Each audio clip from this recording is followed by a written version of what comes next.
good morning, Grand Avenue. This is not where I expected to be coming to you from this morning, but life always throws us unexpected curves, does it not? Due to my exposure to the coronavirus, I was expected to quarantine, and so I've been quarantining at home, and let me tell you what, I am bored to death. Right now, I'm expecting to be back in the office Thursday this week. I will be there from 8 to 12 on Thursday of this week. Not sure what we're doing for service next week, so please watch for emails, watch for notes on our Facebook page this week, and we will do our best to let you know what's going on. There's still some decisions to be made about next week's service. I want to make sure that I'm doing everything I can to keep every single person in our congregation safe. I visited with Connie Webb this morning because I was concerned about Operation Christmas Child.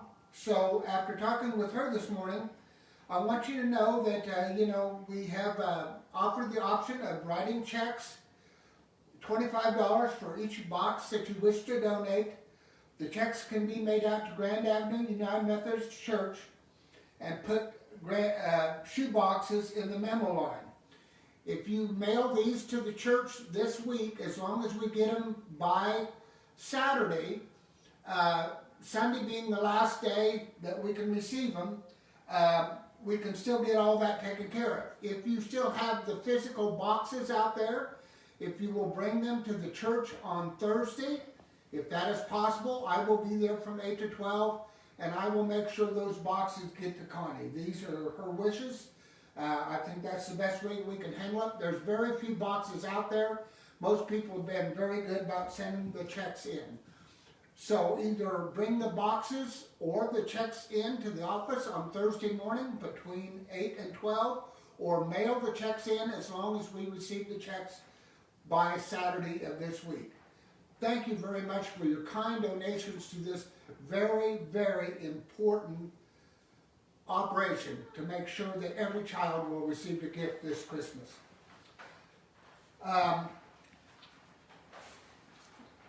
Let's see. Like I said, I want you to make sure that you keep an eye on your emails, mailings, Facebook page this week so you know what is going on, because there will be some decisions that will be made this week that will affect what we do this Sunday. Okay. Trying to make sure I get everything. This is we had a full service plan for today, and obviously that changed. So as your pastor, I'm just trying to make sure that I'm getting everything in order this week. I don't want to lose anything.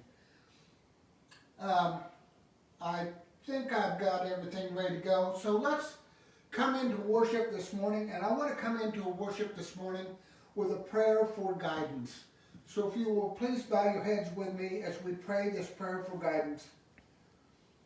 Oh God, just as we look into a mirror to see any soiled spots on our face, so let us look to you in order to understand the things that we have done amiss. We are like a reed shaken in the wind. We are inexpressibly weak. Leave us not to ourselves, but dwell in our hearts and guide our thoughts and actions. Amen.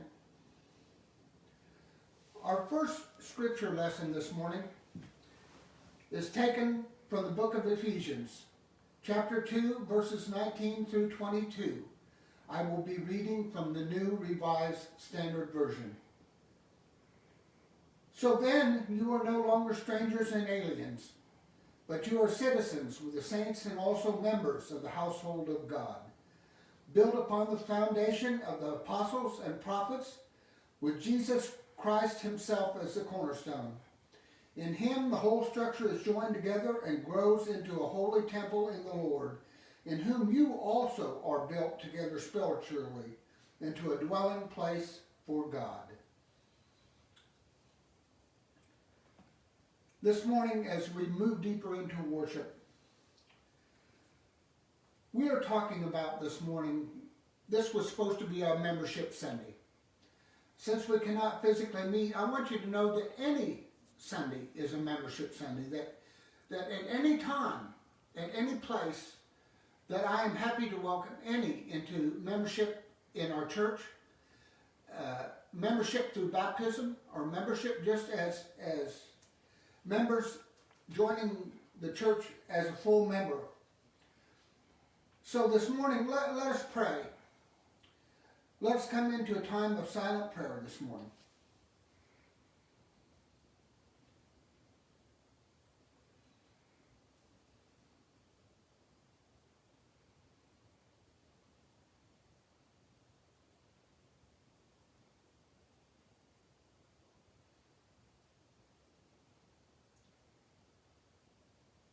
Lord, as we come before you this morning in prayer, we ask that you join us together. Join us together because the world tends to pull us apart. This virus tends to pull us apart. Our nation is tending to pull us apart at this time. It is all about division. Only in you, Lord, can we find the unity that we so desire, that we so need. Lord, we ask this morning that you bind us together in love. We ask that you bind us together in your word. We ask that you bind us together in your purpose.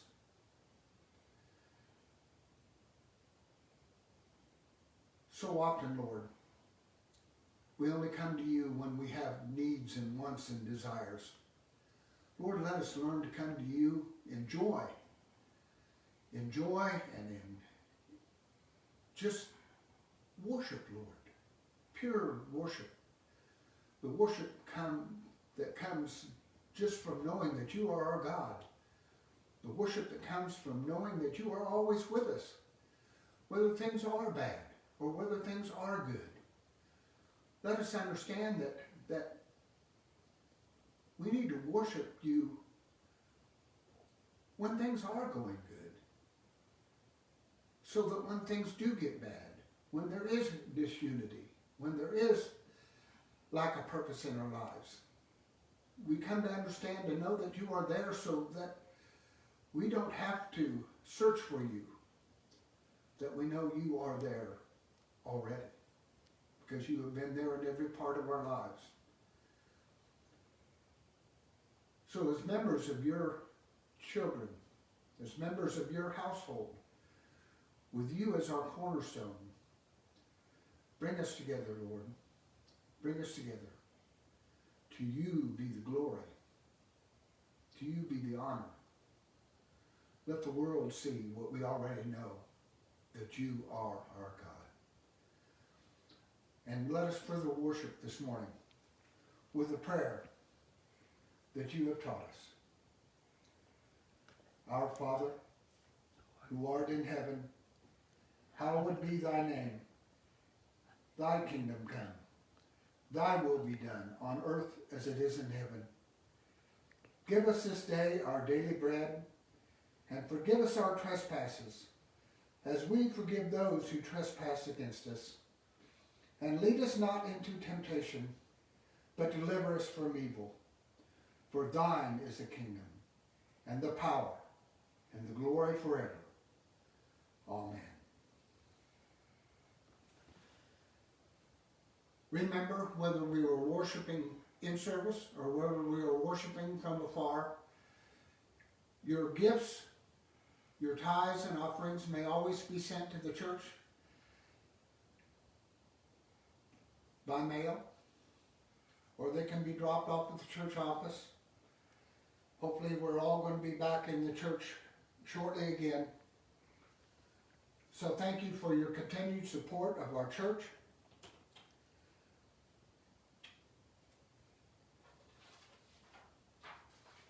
My second scripture this morning was going to be taken from 1 Corinthians 12, verses 26 through 27. The New Revised Standard Version. If one member suffers, all suffer together with it. If one member is honored, all rejoice together with it. Now you are the body of Christ and individually members of it. Like I said, this was to be Membership Sunday, and I was thinking about what Membership Sunday should be and what it required, and I was struck by ads on the TV and ads on billboards all over town this week, all talking about membership. There were memberships at the gym, in front of the gyms here in town. Pay for 1 month, get 3 months free.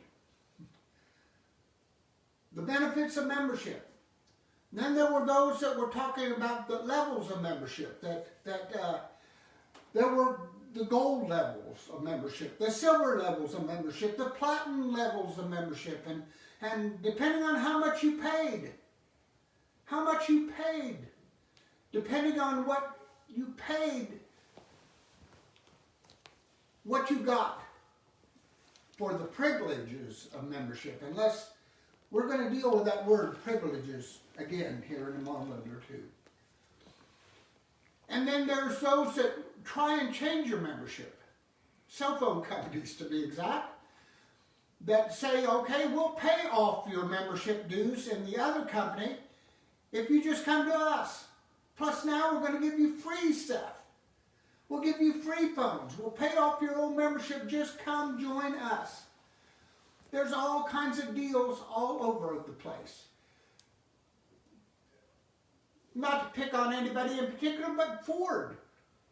The Ford dealerships tout their Lincoln memberships.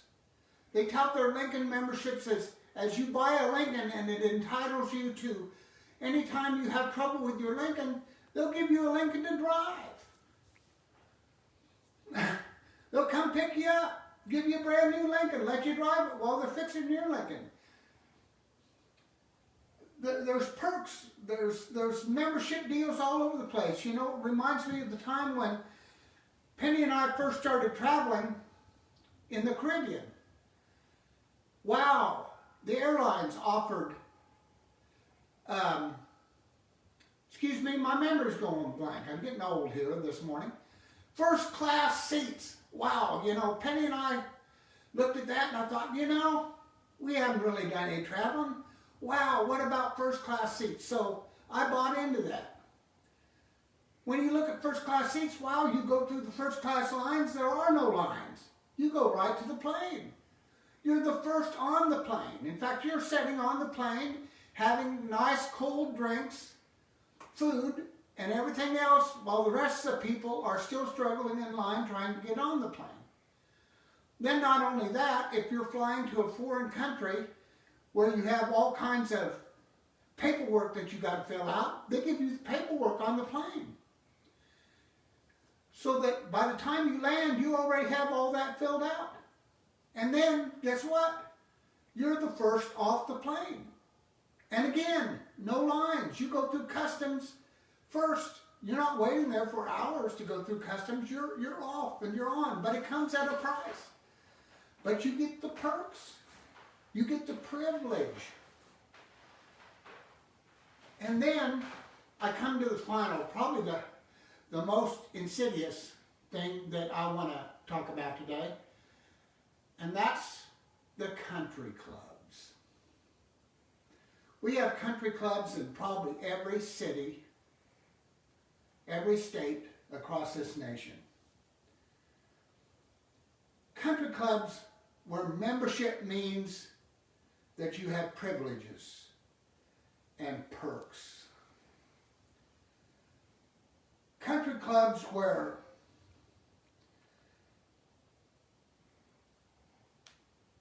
instead of having responsibilities, you have rights and entitlements. Instead of having sacrifices and duties, you have privileges. Instead of serving, you sit back and are served. And sadly,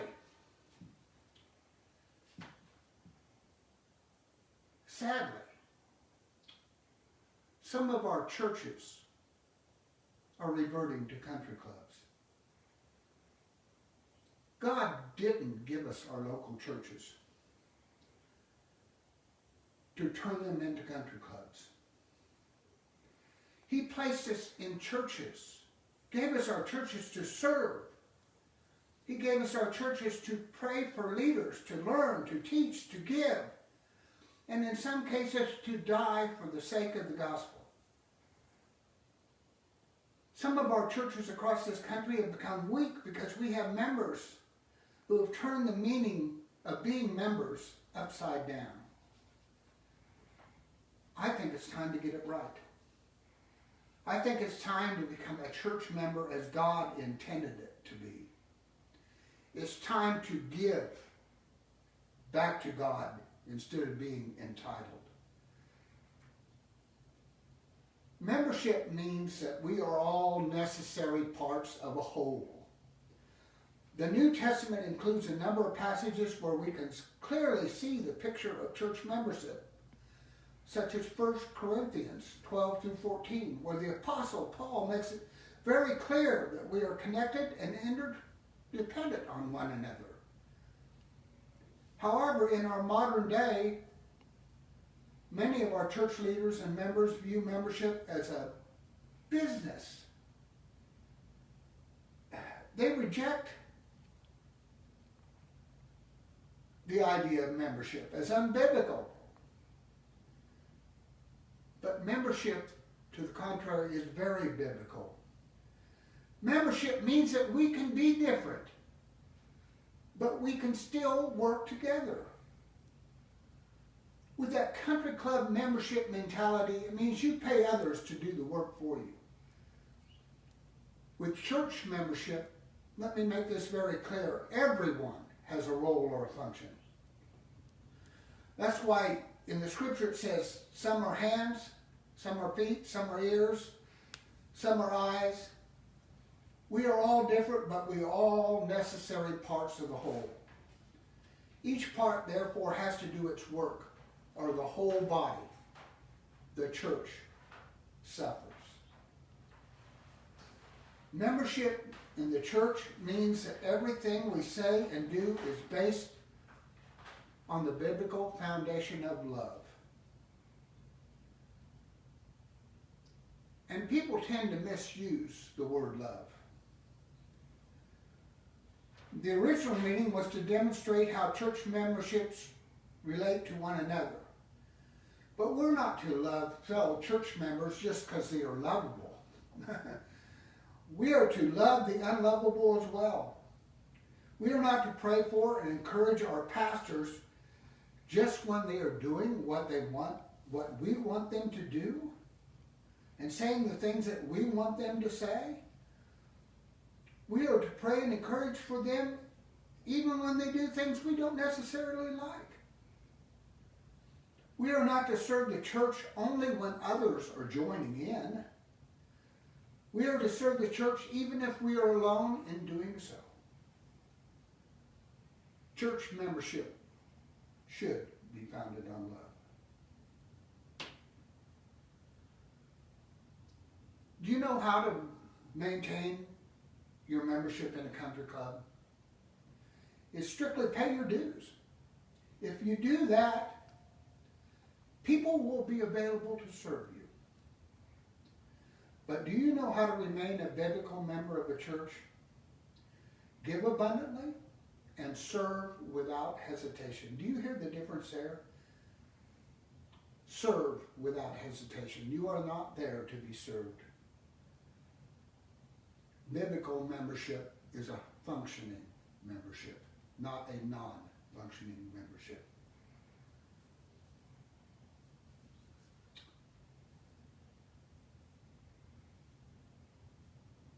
To be a functioning membership, whether you're an eye, an ear, or a hand, to be a functioning member, you need to say these things. I will give. I will serve. I will minister. I will evangelize. I will study. I will seek to be a blessing to others. I will remember that if one member suffers, all the member suffers with that member. I will remember that if one member is honored, all the members will rejoice with it. We desperately need, in this world, to know what it is to be a member of God's church. We desperately need new members in God's church.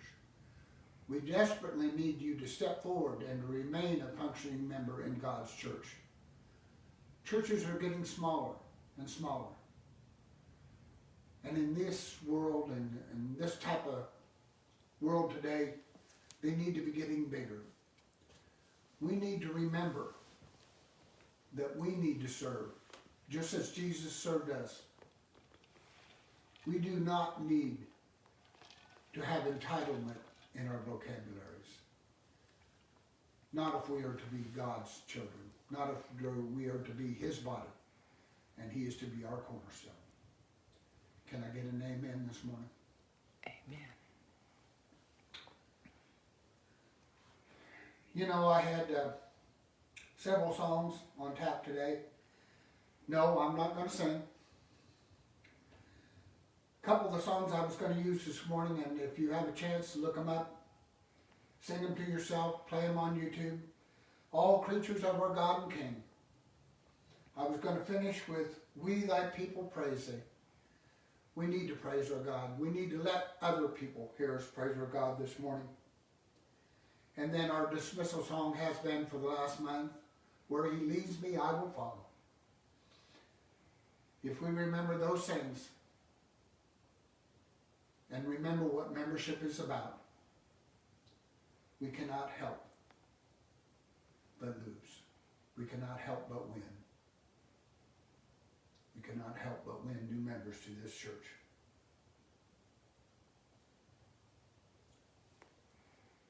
As our final blessing this morning,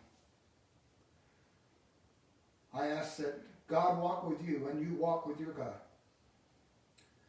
There could be no greater blessing than to reach out and know that God is there with you. That the power of His Holy Spirit is there to lift you when you need lifting.